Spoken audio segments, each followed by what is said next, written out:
Welcome to Smokin Bulls, the podcast about business, money, and lifestyle. Today we're going to be speaking to Lori Power at MP Benefits, a group benefits provider. I'm Tyler. I'm Dave. Let's get into it.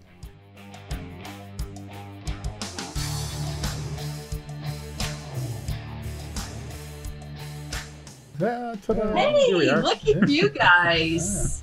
We're obviously going to talk a lot about your benefits practice, but before we get into that, we like to learn and share with our viewers a little bit something that's not so business driven. Tell us something about yourself that most people might not know about you. Well, I guess that I am a published author. So when people think employee benefits consultant, they don't think swashbuckling pirates. There you go. So that might be something that most people wouldn't know about. I know when I first started to write, it was funny because Todd would say, my husband would say to me, do you want to use your own name in that, fiction writing? And I'm like, yeah, sure. Why not? And he's like, because you do insurance and they don't seem to go hand in hand. Yeah. Now, you should have written it under Todd's name. Yeah. Depends on what you read. You may not. You may be a little intimidated. How can a guy write things like that? He's got such a great insight into the woman's sense. I call my fiction work, a man's manuscript. Man's manuscript. There you go. But then I'm having a lot of fun with my latest industry book, which is called They'll Never Know, because as you guys know as well as I do, anytime somebody's willing to defraud an insurance company, nobody's ever going to know. So that's the name of the book, is They'll Never Know. So yeah. How many books have you written, Lori? I have 10 fiction books and 2 industry books and 2 on the way. Holy cow. Smokes. Wow. That's impressive. We're like doing Stephen King churning out books. Yeah, we're just doing the podcast so that we can give everybody the material and say, "Can you write something for us?" We lazy writers. Yeah. Well, that's great. Thanks for sharing that with us, Lori. So I guess in your own words, tell us a bit about our topic today, which of course is your group benefits business. Well, MP Benefits is a group benefit consultant. And what I do is put together great benefit packages for companies. My sole purpose is to make sure that the benefit program aligns with the culture of the company. And I do this by looking at what is the compensation strategy, what's the business strategy, what do you want to achieve, and the benefit plan is built uniquely to meet those needs, because a benefit program is the promise from an employer to an employee kept. And the reason why it's a promise kept is because it's protection of their income, it's protection of their health and wellness, it's protection of those family members that also fall under that employee. So does most of your work, I would assume you're working with the employer mostly. It's not the employees that you would be technically seeing here. It's designing the plan with the employee in mind, but in conjunction with the employer and what they want to provide, I guess. I think that's what makes benefits so unique in the insurance world, is the employer is putting a plan in place for somebody else to use it. Whereby in most insurance, you're meeting a financial plan, you're doing it for yourself or your loved ones. But in this case, you're 100%. I will meet with the founder, typically the employer, and we will design and develop a benefit program that's going to meet their needs specifically for the employees. Thereafter, then I will work with the employees to make sure that education and communication piece is built to make sure that the benefits is put in the most positive light, because there's no sense of ever putting something in place if nobody understands what they have. And if nobody sees it as part of the compensation tool and nobody sees it as part of building that culture, well, then you just have words on the page. That's a great point. I mean, we often, in meeting with clients in our wealth management practice, one of the questions we of course ask in developing their financial plan is what kind of group benefits they have available. They quite often don't really know unless they've actually used them.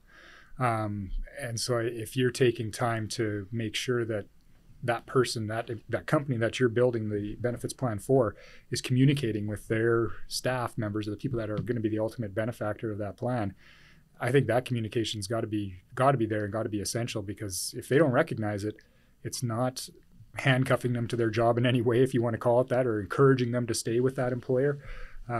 We see it all the time where people aren't even aware of what's in their benefits package. You ask them the questions and they're like, well, I'll see if I can get a copy for you. I don't really know what I got.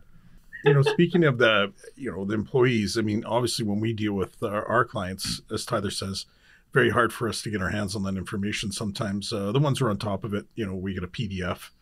But one of the things that would be really nice, and I know most companies don't do it, is just allowing a third-party login kind of tick off, so that we can receive login information to be able to see the particulars of their plan, maybe not necessarily all the details of certain claims they've made, anything like that, but just the ability to see the booklet. And it seems like a lot of different industries now are allowing for you to, as the employee, let's say, to select someone else to be able to see what your plan's all about. Because when we're trying to write a financial plan, that's one of the hardest pieces. When you're trying to keep track of disability insurance, life insurance, those are probably the two biggest ones.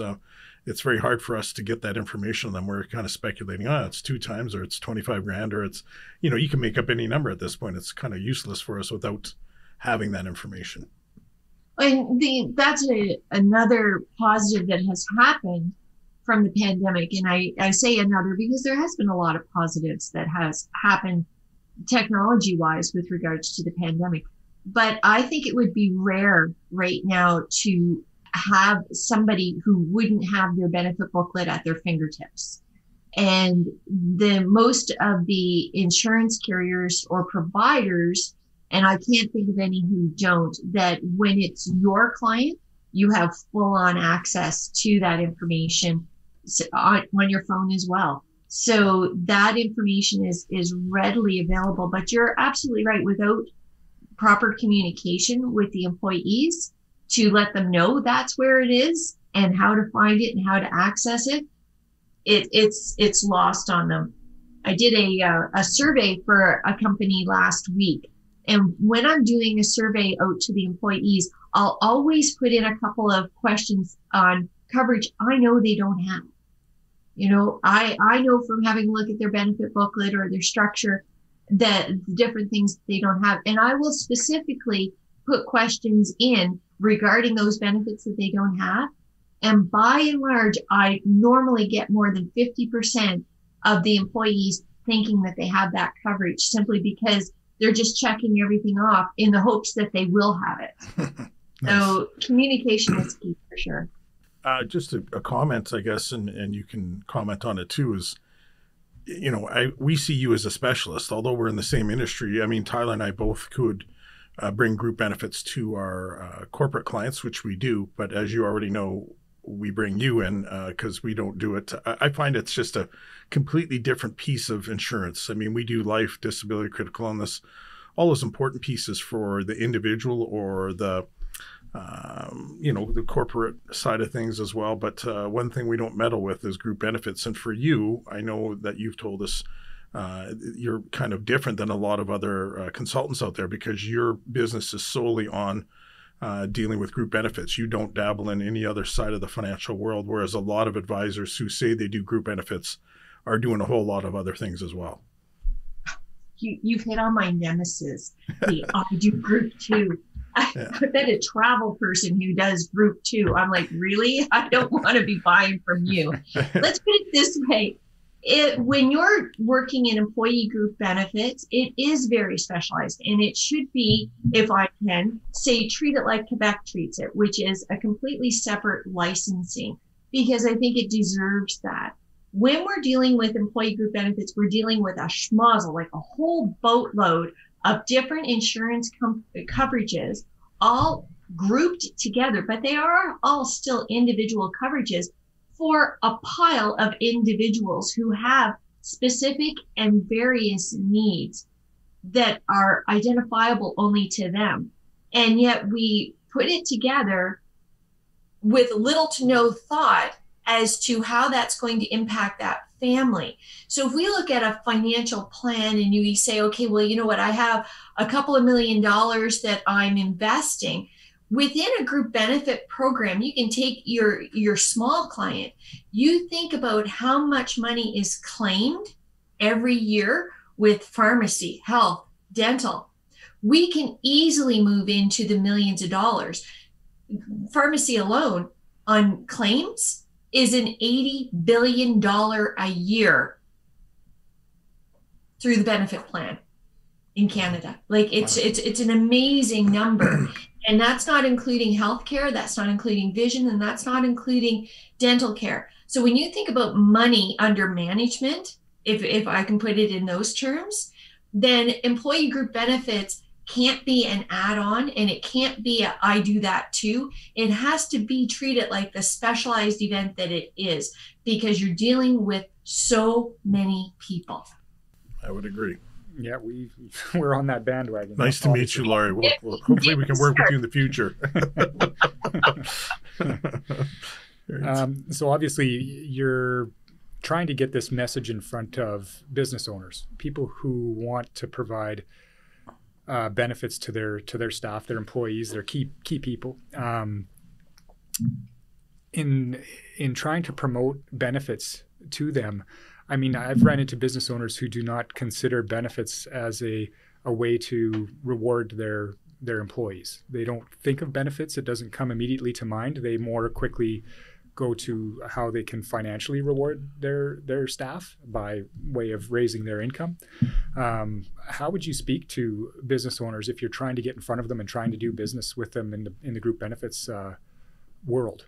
Because it might give us an opportunity to get more clients going your way from an employer side of developing plans. Yeah, cross your fingers.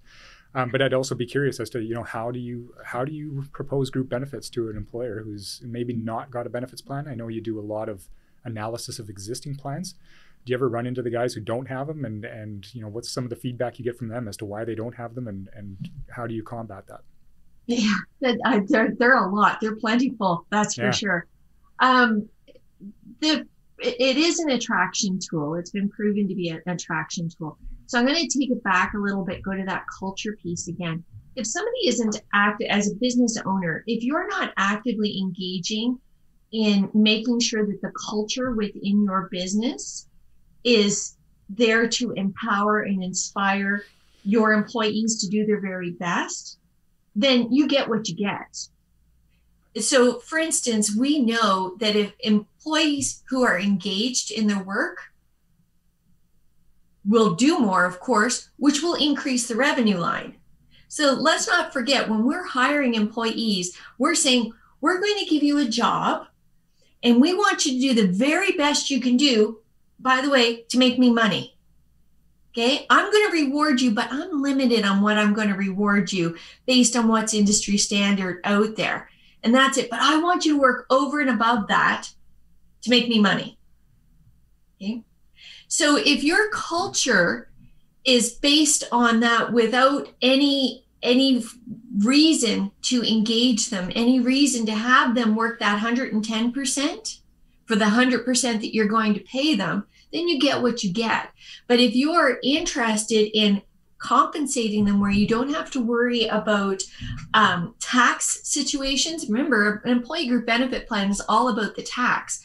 Health and dental is non-taxable. You give them a bonus, they're going to be taxed on that. What's that sitting at right now? What's your marginal tax rate? 42, 43%? You're going to lose half of that to tax. So if you can put in a health spending account, or you can put in a benefit program, then you're doing that in the most tax advantageous way possible. You are also engaging your employees by maybe you're tiering it. You have your longstanding employees are getting one amount, you get your fresh in the door employees another amount. Now you've got a tiered approach, and now you're adding to that compensation, which is going to inspire them to work better for you and to keep you long term. Those are great points. I'm sure it's a bit of a, not a gamble, but a stretch for these guys who haven't, used group benefits for their staff to, embrace that, because it is something that they'd have to put in place and then hopefully see the fruits of it down the road. It doesn't happen tomorrow, right? So oh no, it's a long term. Listen, I had a meeting a couple of weeks ago. Hope they're not listening, but they were like, man, we don't even know how we can keep employees more than 3 months. I'm like ringing alarm bells here, right? That's the person you're talking about here. That right. person is never going to get that message. And you don't realize every time you replace that employee, you're costing yourself 2.5 times that salary, because you're not just replacing the salary, you're replacing the recruitment costs, you're replacing the training costs, you're replacing who they may have touched in your client base, right? Imagine that employee who's lasted less than 3 months, and how many of your employee or your contacts or customers that they've touched and perhaps have left that business for you. And the team approach, who's been working with them, who now have to retrain somebody else. So there's an awful lot of money lost when you can't keep an employee long term. Absolutely. Get me on a rant, guys. I told you I had a lot of coffee. Perfect. That's what we were hoping for. What's in the cup then? Better if put you that have coffee yeah. I'm going to roll back a little bit, Lori, and you did just briefly mention it, but you sometimes speak about a company's vision and a company's goals, and how those two things differ. Some guys don't see a difference between that vision and goal definition, but I think you have some interesting feedback that you could share with us. Not feedback, but a perspective on how companies implement a vision and how they might want to implement their goals. I will attribute this to working with Lois Weinblatt, who's out of the United States. And she put it best. Your vision for your company will never, ever change. It is what drives you forward. So it doesn't matter that we're in a pandemic, doesn't matter of an economic slump. That's why people will open businesses in the worst possible time period and go, oh my God, why did I start my business in 2008? Or why did I decide to open my doors in 2017 when Alberta hit the tank? Why did I do it in 2020 when we were amidst of the pandemic? They did that because that's their vision, that's their passion, that's going to drive them forward. The goals, though, can change depending on what's happening. So your vision is going to always drive you forward, but your goals are going to change to accommodate your environment at the time so that you can reach that next platitude. You're never, ever, as business owners, we know as entrepreneurs, we're never going to finalize on a goal, right? Your goal is just your next checkpoint where you're going to get water and food and then move on to the next one. But your vision is infinite. It's going to continue on forever. Yeah, I think you worded it, we are accidental entrepreneurs. Yes.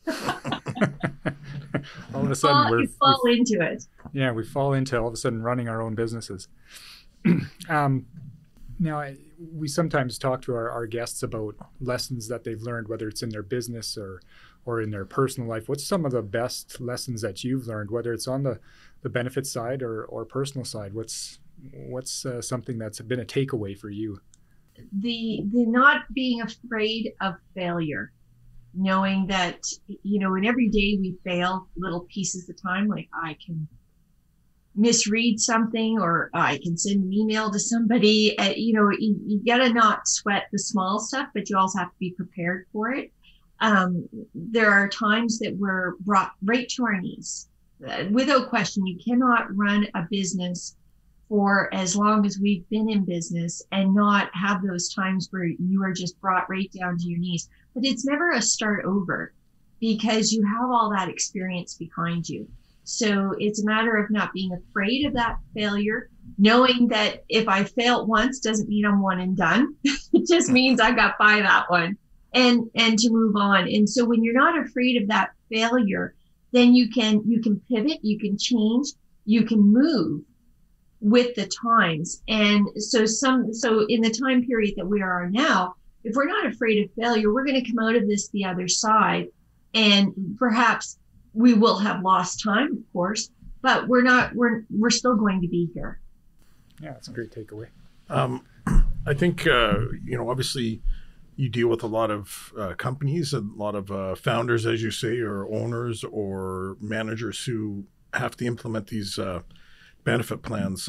What would you say are your top strategies, your top 5 strategies in, having them be prepared to look at their group benefits? I think, you must run into roadblocks quite a bit with, it's not their annual review date. Everybody seems to think you can only take care of your group benefits on that one particular day of the year, and you shouldn't look at it any other time. So what are your 5 strategies? I guess you pick it, 5 strategies that you employ to deal with people about their taking over their group benefits and sending them in a new direction? Or what are your 5 strategies, I guess, that you would ask your potential clients to be employing in order to prepare themselves for having the best structure, best setup? That's a great question. The 5 that come top of mind is to know that they're never locked in. So employee group benefits is you're never locked in year over year. There's multiple touch points within the year because we are dealing with multiple insurance lines for multiple people. So it's really uncommon for me to go a long period of time without connecting with clients. So that's the number 2, that if you're not having those multiple touch points, well, you should be, because things are happening then that are going to catch up with you. You get what you pay for. So if you're all about the rates, well, then you're not going to be all about the coverage. Liability issues are a big deal. You want to make sure that you're on side liability wise with regards to the benefit program. Most common one I'll come across on the liability issue is an employer will find out that an employee has spousal coverage elsewhere, and then they'll say, well, you don't need to have this one. Oof, that's a no-no, right? You cannot discriminate based on marital status. So and that's just one of the tip of the iceberg on those. But to know first and foremost that they're never locked in, that they can change at any point in time, I think and they are always in control. The worst case scenario for an employer is when they don't feel that they are in control of their benefit plan, but they actually are. They have full control over it.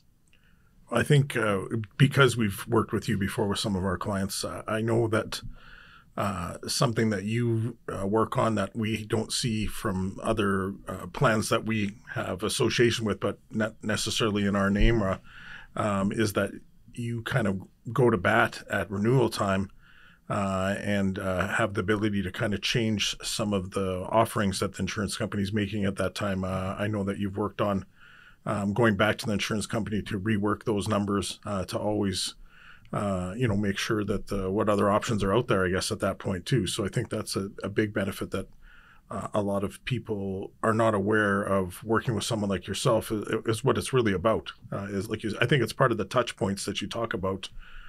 You've got to be there and you've got to be working on that. It's not just, the plan's in place. I'll call you in a year when it pops up. There's things that you're working on constantly. There's no enemies. That I think sets me apart as well, is you have to work in tandem with the insurance providers for the benefit of the client, which is the employer. If you set out to say that the insurance carrier is all wrong and you're not trying to work with them in partnership, then you're not doing your client any favors. When I have a number of standalone contracts that there's not another broker in Canada has. And the reason I have that is that ability to work with the insurance provider in order to do the best for the client. And it's a lot easier to do that when the community sees you as working in harmony with them and not out trying to undercut them.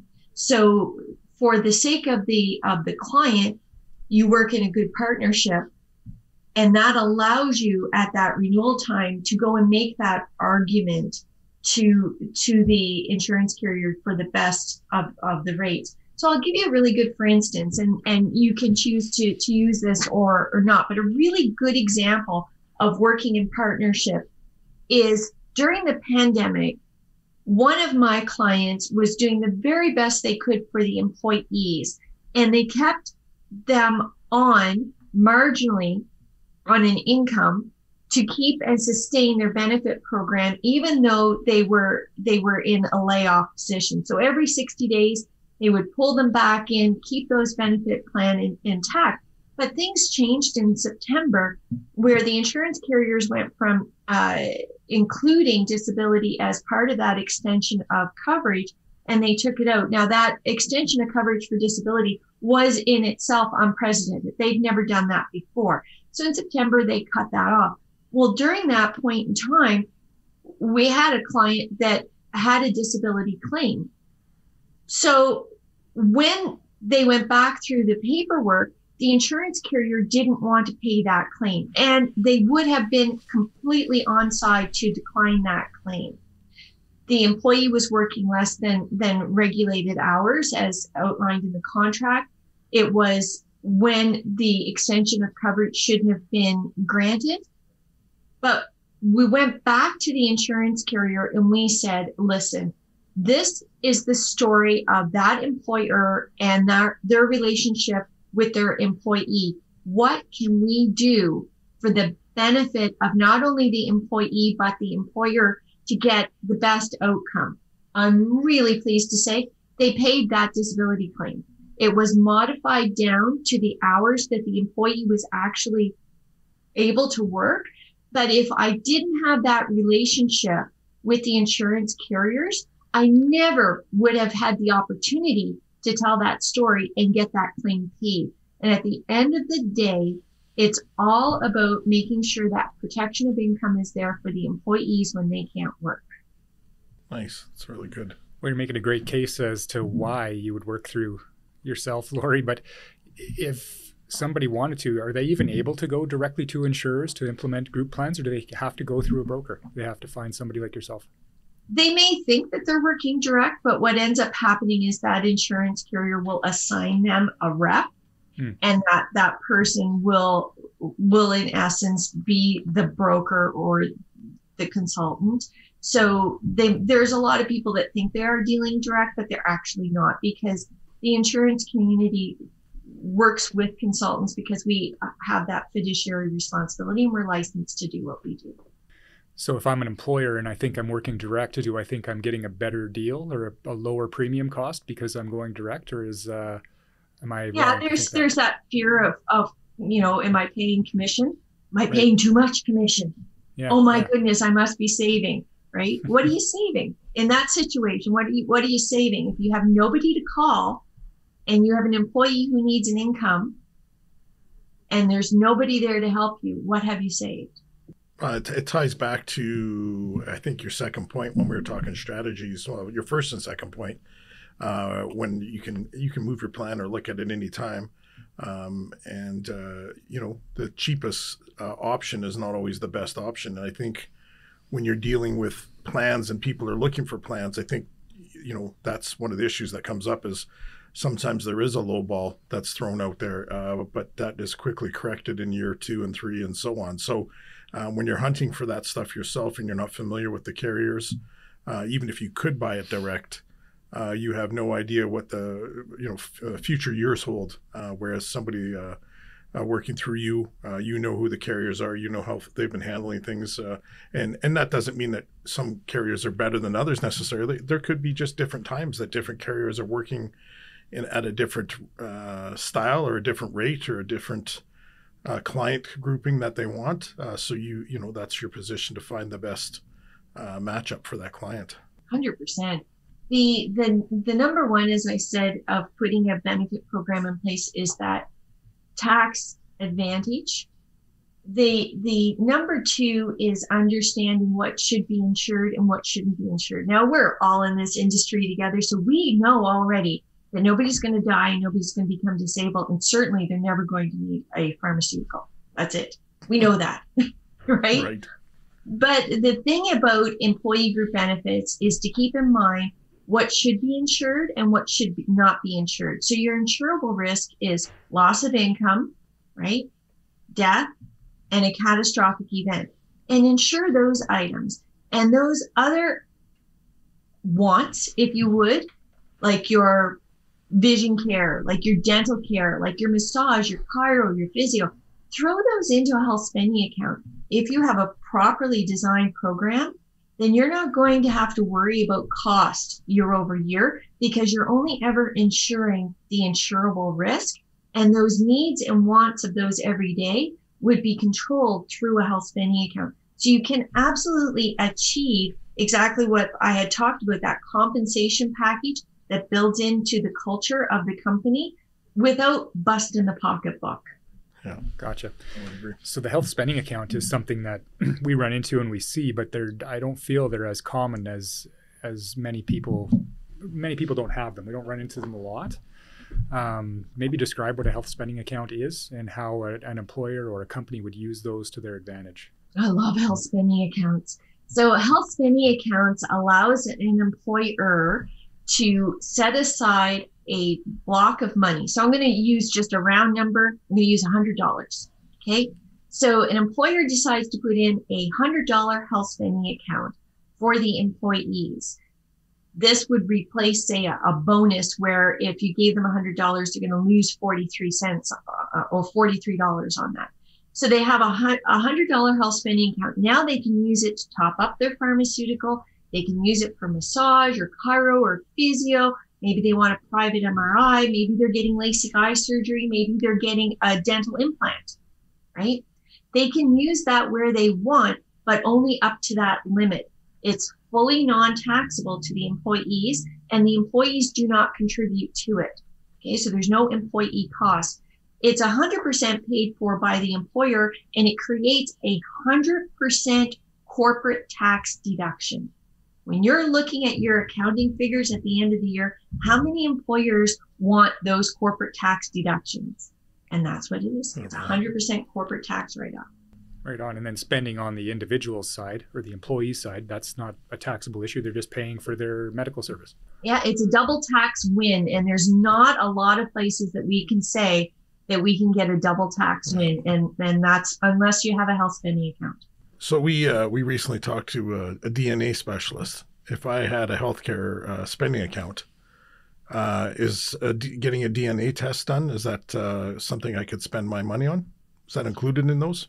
It depends on the Income Tax Act. I can't tell you specifically on the DNA testing, but if it's listed under the Income Tax Act as an eligible expense, then it would be something that you could claim there. But a really good example of things that wouldn't be included under a traditional benefit program, even the best of them, would be something like a dental implant. You never see those allowable under an insured plan, but under a health spending account, they're allowable, right? I don't know if you want to get into the cannabis discussion, but under an insured plan, cannabis is only covered, medical marijuana only covered for certain disease categories. And there's a lot of paperwork that goes along with that. However, medical marijuana is covered outside of those disease categories under a health spending account. So you do have a lot more flexibility because it works directly with the Income Tax Act and not necessarily within what the insurance carrier will allow or disallow. So marijuana is covered, but your hot tub isn't. Go figure. That's it. I can't get my doctor to prescribe a hot tub, and then it's you covered? can, but it's not covered under your healthcare expense account. I don't think it's tax. Yeah, maybe your golf. Well, it depends, right? Like depends on how far you're going to go. Yeah. So, what would be the number one takeaway from this meeting that you would want our audience to absorb? Choice and control. That's what they have. If they know they have choice and control, then they'd give somebody like me, hopefully specifically me, a call. Perfect. Yeah. And we've got one here that I don't know if you're going to answer any differently, but if you could be a new entrepreneur today and start a new business, and I know it's COVID time, so like you said earlier, it's not a great time to start a business, but interest-wise, would you change what you're doing right now? Would you do something slightly different? What's your comment there? I do love what I do. I really do. I think if I was going to start over again, the only other, what may have attracted me would be to get into more of straight on culture. culture creation within companies and do that as a consulting tool. But I love what I do because it touches on every aspect of business. There's not one aspect that an entrepreneur goes through that does not touch or impact on where I touch and impact them. From legal employment law to OH&S to finance and tax, you name it, employee benefits is there in that mesh. Well, you made the right decision then. I fell into it. Perfect. Right on. Well, one of the things that we like to do, Lori, in our conversations with our guests is we introduce what we call a smoking topic. And really it's just kind of the thing that's in the news today, or the thing that's important to you today. And it could be current events. It could be really anything. So smoking topic from your side of the table, Lori, I think you wanted to talk a little bit about workplace health and wellness. Well, yeah, we were talking about the vaccine and privacy and how that impacts employers. It's a tough topic because there's no easy answer for it. So last week I was talking to an employment lawyer, and we get no closer to an answer because with regards to health and wellness, an employer has a duty to accommodate, has a duty to keep their people safe. And does that mean that they have a duty then to mandate this vaccine or to make sure that people are being vaccinated? How does it impact them opening the doors? There's no answer. And the quick answer is no, don't bridge it, don't go there.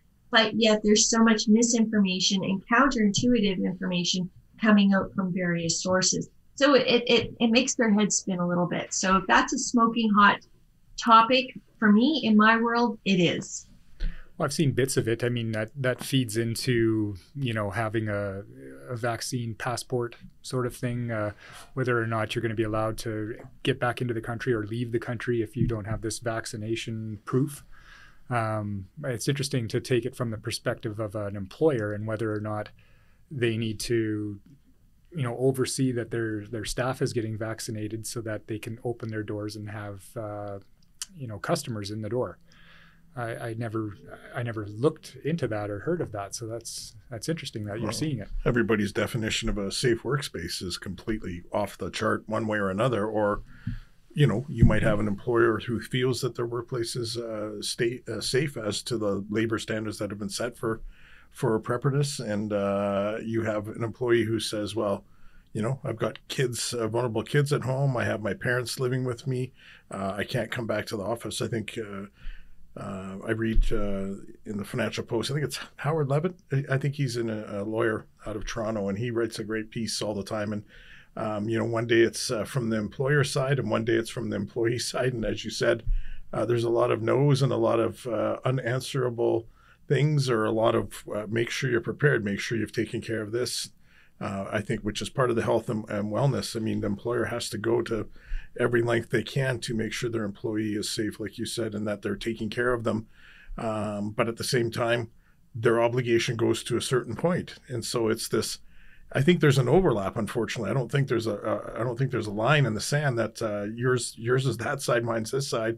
We've brought it up to this level. You haven't brought yours over here. They have to be overlapped a bit. And I think that's the problem. When you overlap, it's like, okay, in the legal world, well, someone's got to be at fault when they need that. And when you have that much of overlap, you're going to just find them both at fault. Like, how it's very, very tough spot, I think, for the world to be in. So when you talk about the good things that came out of the pandemic, I'm not sure this one qualifies as the good thing, because it's very difficult to sort out.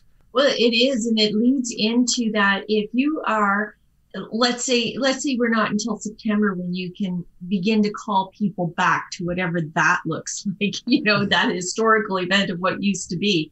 But if you've had somebody working from home for 18 months, you actually, as an employer, have to check with your employment lawyer. Can you actually call them back? You've already established that they can do their job at home. And if you are now calling them back, are you running into that I've effectively changed their job, which may lead into have I effectively dismissed them? Like there are a number of issues. So, it's always good to know a lawyer and to be able to run these things. But the last thing I think employers want to be right now is that poster child before the Supreme Court of Canada when all this dust settles, right? Yeah. Did I do it right? I did it to the best of my ability in the time period. And is anybody going to remember that when the rubber meets the road? Yeah, I think this is going to be with us for quite some time. And, even the working from home piece, I think there's a lot that goes with that. That's going to come out in the end. There's going to be people who do want to work from home. And depending what people recreate their vision, I guess, of your business for a business owner, when you're looking at how do we accommodate these people and what does it look like? I think, once again, there's going to be a bit of a give and take here because if you have a large segment of your employees at home, you lose a little bit of what happens in the office, the camaraderie, some of the things that you need people to kind of be looking across the table at each other and hacking out fast conversation, not cutting in and out of a Zoom call with background noises, all sorts of issues that can happen. So I think when you get to that point, I think if you're somebody who wants to stay at home, maybe you're more productive at home. Usually people who want to stay at home believe they're more productive, and I think that could work in the employer's favor. But at the same time, if you're going to work from home, the employer is going to start looking, well, if I'm employing these people around Canada, why can't I employ these people around the world who do the same job? And there's going to be some pressures on the cost of what you're getting paid or the remuneration when they're going to find people who are working at home from overseas. So I think we got to be careful how far we want all of our newfound maybe benefits or rights to go. But at the same time, we work out of the office. We see the benefit of being able to communicate in a more effective manner. I'm a horrible typer. So for me, working at home and trying to send notes out, especially those little pieces that you need someone to do, guess what? You end up doing it yourself. So it's really weird. You start to compartmentalize and manage in your own way, and you stop communicating a lot in some situations. And some people get fatigued from the Zoom meetings and all of that too. So there's no right answer. I just don't know where it's going to end up and where it's going to put some employers. Well, that leads into that liability, right? Do they have the policies and guidelines to sustain that working from home? Because it's again working from another angle. It's one thing for an employee to want to work from home, but is the employer protected in the case of a slip and fall, right? Oh boy, yeah. When the home is now the office and you have no control over the internet coming in, you have no control over whether they mop the floors or they shovel the driveway. Yeah. So what's your policies and guidelines regarding that? So there's a number of issues, but like you say, I mean, there's all kinds of places now that are advertising, if you can work from anywhere, work from here. So when you talk about people working anywhere around the world, for sure. But the other thing that I'll say that I read about, research a lot about, is that mental health capacity of some people will say they want to work from home and they may be productive working from home, but are they mentally able to work from home because they don't have that water cooler conversation and they don't have that little bit of gossip that keeps them engaged in that workforce. So there's no easy answer, just like you said. And there's no quick fix to it. It has to be thought out thoroughly. Yeah. Well, that's why it's a smoking topic, right? Yeah. It is a smoking topic. There's no answer to it. I think there's just so many outcomes, good and bad, that can happen from this. From just along the lines of promotions as well. What happens if you're from a person working from home and it seems like the only people getting promoted are the ones in the office? That discrimination. Like we're gonna wind up in a whole mess with a lot of these things, and whether it truly gets sorted out or there's just a whole new classification of an employee who is someone who is a few days. I mean, I know we already had it, but I don't even know if the proper, as you said, paperwork has been put in place to accept somebody 2 days at home, 3 days at the office, or you must put in a certain amount of time at the office in a given month. Like, I just don't see any of that being documented well, and from both the employer and the employee side. I mean, I don't see that either, Dave. I really don't.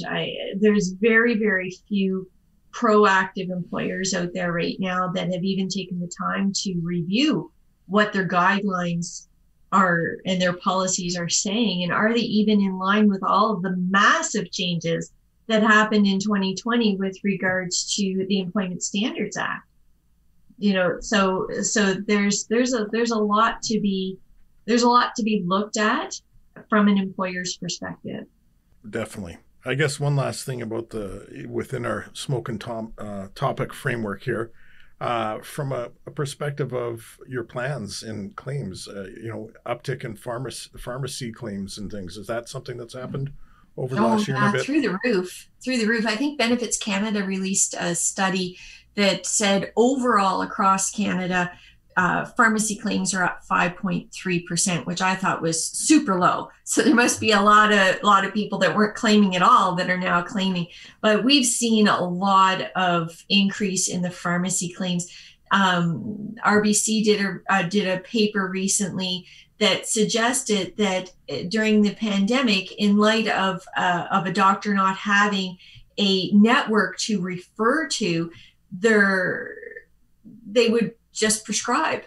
So if that doctor isn't affiliated with somebody who's a psychologist or a social worker or somebody who can help that employee holistically, then their default is a prescription. So you've seen prescriptions go through the roof. So Morneau Chappelle has done a number of studies on this as well. But you're right, pharmacy claims are through the roof. Addiction is through the roof. So we're using more in pharmaceutical and we're drinking a lot more. Great. We got these glasses in front of us. That doesn't look Lori, good. You weren't supposed to say that. Supposed to talk about our iced tea. That's why I put mine in a coffee cup. There you go. No, we're just outright promoting it. Yeah, we're waiting for a sponsor from Florida Canada at this point. I can tell you that. Well, that's great, Lori. Thanks for your input on our Smokin topic. Before we wrap up, what's the best way to get a hold of you? I mean, you're open for business, obviously, in MP Benefits. You want to get in front of more employers by the sounds of it, because that's who's going to engage with you and generate and create these plans. So how do we find you? Oh, you can find me on LinkedIn. You can give me a call.